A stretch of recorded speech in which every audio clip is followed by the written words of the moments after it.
Episode की शुरुआत एक डंप यार्ड को दिखाने से होती है, जिसमें एक ट्रक बहुत सारा कूड़ा डंप करके वहां से चला जाता है। अब थोड़ी ही देर में वहां बहुत सारे क्रू इकट्ठा हो जाते हैं और उसी कूड़े के ऊपर मंडराने लगते हैं। तभी हम उस कूड़े में एक ह्यूमन को नोटिस करते हैं। अब जैसे ही एक क्रू उसकी आंख पर हमला करने वाला होता है, तभी अचानक से वो उसे पकड़ लेता है, जिसके बाद वो आदमी खड़ा होता है और उसे अपनी पास्ट लाइफ के बारे में कुछ भी याद नहीं होता। और जब वो अपना चेहरा पास पड़े टूटे हुए मिरर में देखता है तो बहुत डर जाता है, क्योंकि वो एक ज़ॉम्बी बन गया था। साथ ही ना तो उसे दर्द का एहसास हो रहा था और ना ही वो कुछ बोल पा रहा था, बस अजीब अजीब सी आवाजें निकाल रहा था। अब हम उस ज़ॉम्बी को धीरे धीरे कहीं जाते हुए देखते हैं और सीन यहीं पर कट होकर अगले दिन आता है, जहाँ हम एक न्यूज रिपोर्टर जॉनसन को देखते हैं, जो अभी प्रोड्यूसर के साथ एक घर की रिकॉर्डिंग कर रही थी, क्योंकि उसे लग रहा था कि ये सैंटा का घर है जो बच्चों का मर्डर कर रहा था। तभी उसे एक कॉल आता है और फोन उठाते वक्त फोन उस घर में गिर जाता है। तभी उस घर का ओनर भी वहां पर आ जाता है, जो फोन उठाकर सियोन को दे देता है और उसके हाथ में कैमरा देखकर वो उससे कैमरा मांगने लगता है। ये देख सियोन प्रोड्यूसर के साथ तुरंत वहां से भागने लगती है, पर वो ओनर उनके पीछे अपना डॉग छोड़ देता है। इसलिए सियोन भागती हुई अपनी कार के पास पहुंच जाती है, लेकिन उन्हें चाबी नहीं मिल रही होती और डॉग भी वहां पर पहुंच जाता है। अब इसके बाद हम पुलिस ऑफिसर चाडू को देखते हैं, जो सियोन का दोस्त था और वो उसे ढूंढ रहा था। तब उसे सियोन की आवाज एक कंटेनर से आती है, जो डॉग की वजह से वहां पर छुपी हुई थी। अब चाडू उसे रेस्क्यू करता है, साथ ही वो उस ओनर को भी पकड़ लेता है, जिस पर सियोन को शक था। और उसके घर की तलाशी लेने पर पता चलता है कि वो सांता नहीं है। ये सुनकर सियोन उस आदमी को बहुत बुरी तरह से मारती है, क्योंकि उसने उनके पीछे अपने डॉग को छोड़ दिया था। जिसके बाद सीन ज़ॉम्बी पर आता है, जिसे भूख लग रही थी, इसीलिए वो एक रैबिट को पकड़ने की कोशिश करता है, और वो काफी धीरे चल रहा था, इसीलिए रैबिट तक पहुंचने से पहले ही वो अचानक गिर जाता है। अब जैसे ही उसकी आंख दोबारा खुलती है, तो उसके मुंह पर खून लगा हुआ था और सामने देखने पर उसे पता चलता है कि उसने रैबिट को मारकर खा लिया है। ये देखकर उसे काफी रिग्रेट होता है कि वो एक मॉन्स्टर बन गया है, इसीलिए वो अपनी जान लेने की कोशिश करता है और एक ऊंची पहाड़ी से नीचे कूद जाता है और उसे कुछ भी नहीं होता। तब वो समझ जाता है कि वो एक लिविंग डेड यानी कि एक ज़ॉम्बी बन चुका है। वहीं दूसरी तरफ सियोन जब पुलिस स्टेशन से बाहर निकलती है, तो उसे याद आता है कि उसका मोबाइल उसकी हुडी में ही रह गया है, जिसे वो उस टाउन में ही भूल गई है। इसीलिए वो वापस जाकर अपनी हुडी को ढूंढने लगती है। तभी उसे एक आदमी हुडी पहने हुए दिखता है, जो वही ज़ॉम्बी था। सियोन को देखकर वो छुपने की कोशिश करता है, पर अंधेरा होने की वजह से सियोन उसे ठीक से देख नहीं पाती और उसे लगता है कि वो अल्कोहलिक और होमलेस पर्सन है। इसीलिए सियोन उसे वो हुडी दे देती है, बस उसमें से अपना फोन निकाल लेती है। अब अगले दिन जब ज़ॉम्बी को भूख लगती है, तो वो सोच लेता है कि वो किसी जानवर को नहीं खाएगा, इसीलिए वो बर्ड्स के एग खाने का डिसाइड करता है। पर जब वो नेस्ट पर पत्थर मारने का ट्राई करता है, तो स्लो होने की वजह से काफी कोशिश करने पर भी वो एग नहीं ले पाता और भूख की वजह से वो वहीं पर गिर जाता है। अब इस बार जब उसे होश आता है, तो फिर से उसके मुंह पर खून लगा हुआ था। तब उसे पता चलता है कि उसने फिर से एक जानवर को मार दिया है। जिसके बाद हम ज़ॉम्बी को एक घर में देखते हैं, जहाँ वो ज़ॉम्बी से रिलेटेड मूवी देख रहा था, जिसमें इंसान मिलकर ज़ॉम्बी को मारते हैं।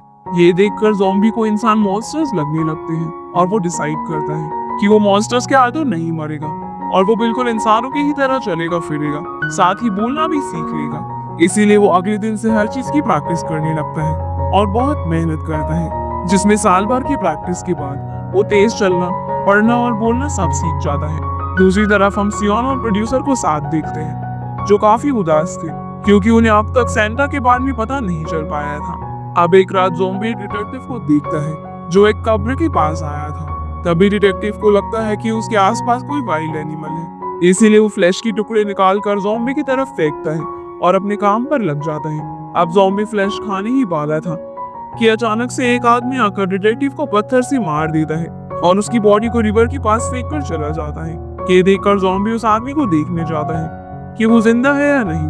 तभी अचानक से वो आदमी ज़ॉम्बी को कुछ कीज देता है और ऑफिस बोलते हुए मर जाता है।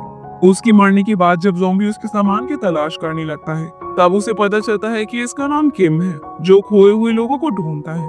तब ज़ॉम्बी सोचता है कि शायद इसने मेरे खोने के भी एविडेंस ढूंढ रखे होंगे, इसीलिए वो अपने बारे में जानने के लिए खुद किम के कपड़े पहनकर टाउन में जाकर किम के ऑफिस पहुंचता है और वहां की चीजों को देखने लगता है। वहीं दूसरी तरफ हम सियोन को पुलिस ऑफिसर चारू के साथ देखते हैं, जो आपस में बातें कर रहे थे। तब सियोन किसी केस के बारे में पूछती है, ताकि वो उसे कवर कर सके, जिस पर चारू उसे बताने से मना करता है। फिर सियोन उससे और कुछ पूछने ही वाली थी कि तभी वो जॉन के साथ फुटबॉल खेलने लगता है। ये देखकर सियोन भी उनके साथ खेलने लगती है और सीन फिर से ज़ॉम्बी पर आता है जो अपने बारे में ढूंढने की बहुत कोशिश करता है और उसे कुछ नहीं मिलता। इसी तरह उसे काफी दिन बीत जाते हैं और जब उसे एक दिन भूख लगती है तो वो सोचने लगता है कि उसे क्या खाना चाहिए। तभी बाहर उसे पीजन दिखते हैं जिन्हें वो बग नेट से पकड़ने की कोशिश करता है। पर तभी हम देखते हैं कि ऐसा करते हुए उसे सामने से दो डिटेक्टिव और देख रहे थे। अब काफी कोशिश के बाद भी जब ज़ॉम्बी पीजन नहीं पकड़ पाता तो डिसाइड करता है कि वो पैसे कमाएगा और फिर नॉनवेज ऑर्डर कर लिया करेगा। इसीलिए वो online part time job search करने लगता है जहाँ उसे एक पिज्जा बॉक्स मेकिंग कंपनी में जॉब मिलती है जिन्हें बनाते बनाते वो काफी बोर होने लगता है। तभी उसके फोन पर मैसेज आता है जिसमें लिखा था कि मुझे किसी को ढूंढवाना है तो अपनी फीस बताओ। जिस पर ज़ॉम्बी बोलता है कि 20,000 इंसान के और 5,000 जानवर के। वो आदमी इस पर मान जाता है और एक डॉग की इमेज भेजकर मिलने को बोलता है। पर ज़ॉम्बी बाहर कैसे जाता क्योंकि लोग उसे देखकर डर जाते। तभी उसे बीबी क्रीम का ऐड दिखता है जिसे देख ज़ॉम्बी उसे तुरंत ऑर्डर कर देता है। अब जब वो उसे अप्लाई करता है तो वो बिल्कुल इंसान लगने लगता है। जिसके बाद वो तैयार होकर उस कस्टमर से मिलने जाता है जो जॉन और उसके दोस्त थे।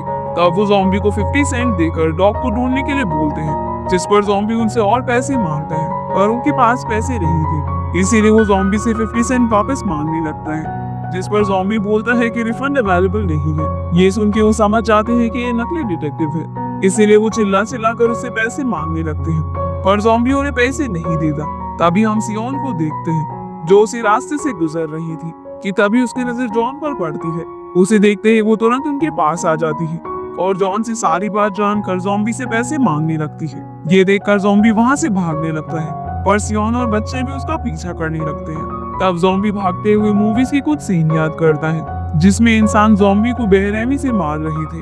तभी थोड़ी देर बाद सियोन थक जाती है तो वो पास कर एक आदमी का हेलमेट लेकर घुमाकर फेंकती है जो सीधा ज़ॉम्बी के सर पर जा लगता है और वो वहीं पर बेहोश हो जाता है।